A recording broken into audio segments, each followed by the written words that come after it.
বোলপুর শহরে লিড না পাওয়ায় আক্ষেপের সুর এবার অনুব্রতর গলায়। কাজ করে দেওয়ার পর ভোট পাই না, দুঃখ হয় বললেন অনুব্রত। কি অন্যায় করেছি বললে শুধরে নেওয়ার বার্তাও দিলেন অনুব্রত। এর আগে এই ধরনের কথা শোনা গিয়েছিল মন্ত্রী চন্দ্রনাথ সিনহার গলায়। গতকাল বোলপুর শহরে একটি কর্মী সভায় উপস্থিত হয়ে এই কথা বলেন অনুব্রত মণ্ডল। খালি দুটো কথা বলবো, যা বলছেন তাই করছি। মমতা ব্যানার্জিকে যা বলছে মমতা ব্যানার্জি তাই করছে। ভোটই যেন আমরা ভোটটা কেন মমতা ব্যানার্জিকে দিচ্ছেন না? খারাপ লাগে না? যা বলবেন তাই করব, ভোটের সময় যদি ভোট না দেন দুঃখ লাগে না? আজকে এসআর চলছে, কোন দল আমাদের পাশে দাঁড়িয়েছে, কোন মানুষ আমাদের কাছে আছে? তৃণমূল ছাড়া আর কেউ নাই। এরপর এনআরসি হবে, এনআরসি ফর্ম ধরাবে, তখনও তো আমরা থাকবো। তাহলে আমাদের কি অপরাধ? আমরা কি আবার অন্যায় করেছি? 96খানা প্রকল্প মমতা ব্যানার্জি সাধারণ মানুষের জন্য তৈরি করেছে।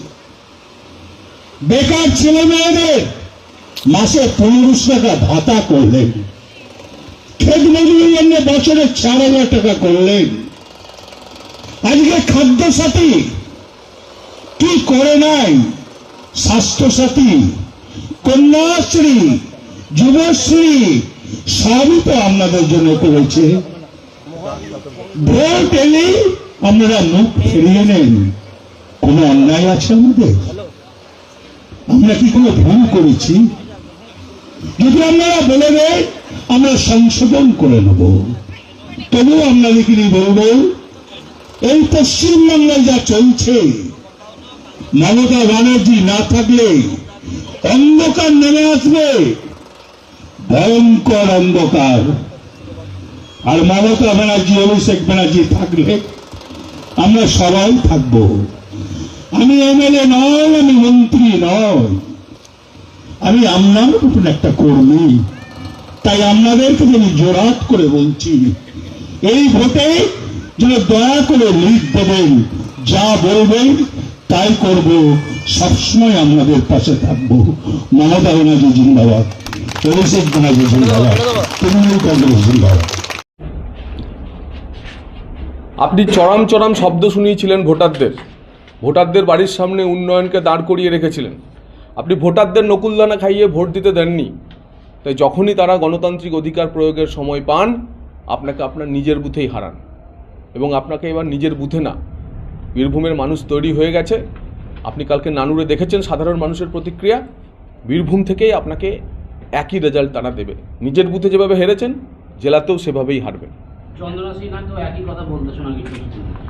যে নেতারা নিজের বুথে হারে, সেই নেতারা আর এত বড়াই করার কি আছে? স্পষ্ট বোঝা যাচ্ছে তারা জনবিচ্ছিন্ন হয়ে গেছেন, তাই আকুতি মিনতি করছেন এবং পরাজয়ের হতাশা বারবার তাদের কাছে প্রকাশ পাচ্ছে। 24 লোকসভা ভোটের দিন হনুমানজির স্মরণ নিয়ে বাড়িতে হনুমান ঝান্ডা পর্যন্ত তুলে দিয়েছিলেন। এবার হনুমানজিও আর পাপাচারীদের পক্ষে থাকবেন না। বীরভূমে তৃণমূল কংগ্রেস হারছে, শুধু কেষ্টমণ্ডল বা চন্দ্রনাথ সিনহার বুথে না, বীরভূমের 1900 বুথেই তৃণমূল কংগ্রেস হারছে।